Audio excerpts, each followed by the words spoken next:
বাংলাদেশের জাতীয় ফুটবল দলের নতুন হেড কোচের নাম কয়েকদিন আগেই ঘোষণার কথা ছিল, কিন্তু এখনও কোচের নাম কিংবা চুক্তি স্বাক্ষরের বিষয়ে চূড়ান্ত সিদ্ধান্তে পৌঁছতে পারেনি বাংলাদেশ ফুটবল ফেডারেশন।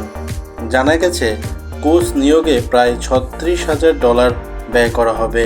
এর মধ্যে হেড কোচ ও সহকারী কোচের বেতন ছাড়াও আয়কর অন্তর্ভুক্ত রয়েছে।